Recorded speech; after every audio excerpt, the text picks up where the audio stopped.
سانای مام یوسف بە چ پارێک ژی کلاس و ڕەنجۆڤەر دەکڕێ؟ چ قسەیەکی بۆ خۆشەویستەکەی هەیە؟ چ ئامۆژگاریەکی دەکا؟ تەواوی بابەتەکە لە کلیل میدیا.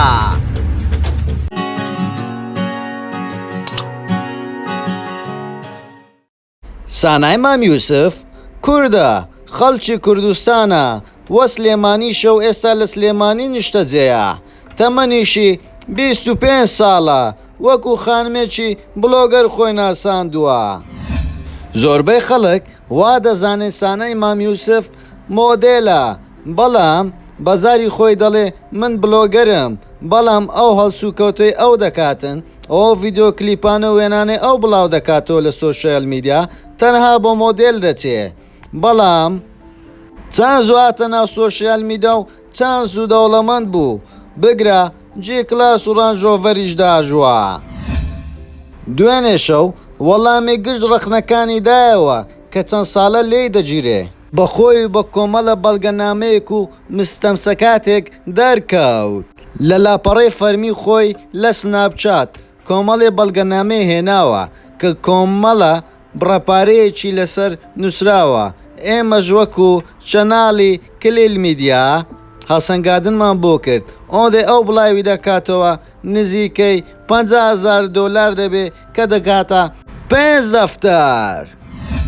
وە لە زاری خۆشی دەڵێتن ئەمە تۆسقالێکە لە عەقدەکانم وە زۆر زیاتریشم هەیە، وە ئەم تۆسقالە ئەمەنە پارە بکە. ئایا دەبێ ئێستا خاوەنی چەند پارە بێتن؟ بۆچی تەنها سانای مام یوسفی ئەم عەقدە زەبەلاحانەی بۆ دەچێ؟ دەژڵێ ئاسان نییە گەر بتەوێ بگەی بەو ئاستەی من، دەبێ خۆت ماندی بکەی و هەوڵ بدەی و شەونوخۆنی بکەی. هیچ شتێک بە ئاسانی بەدەست نایەتن. وە دەژڵێتن مەرج نییە ئەوەی لەو مەجاالەی من بە دەردەکەوێتن بە هەمان شێوەی من بە عەقد ئیش بکاتن.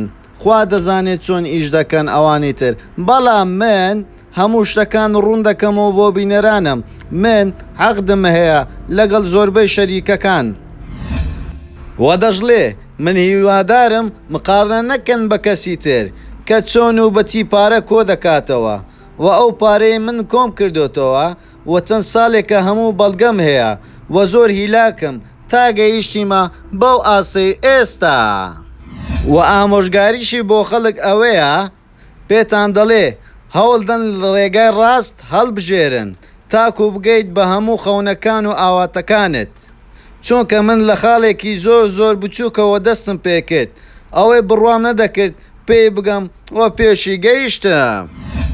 وە دەژڵێ ئەوەی خسمە ڕوو تۆز قالێک بوو لە کارەکانم، و هەروەها نەیت حیزبێک نەیت کەسێک پشتگیریم نەکردم و هەروەها تەنها خێزانەکەم پشتگیرم و لەگەڵ خۆشەویستەکەم. ئێمە لە ئێوە دەپرسین ئایا بۆ ئەوانە کەوتونێتە ناو ناز و نەعمەت و بە هەزاران دۆلاریان پێشکەش دەکرێت بۆ یەک ڕگلام، و خەڵکی تریش ماگانە بە 300,000 دەوام دەکا. ئێمە لەگەڵتانین بەردەوام لە کلیل میدیا. ئەو ڕۆژانەی ئەمڕۆیان دروست کرد.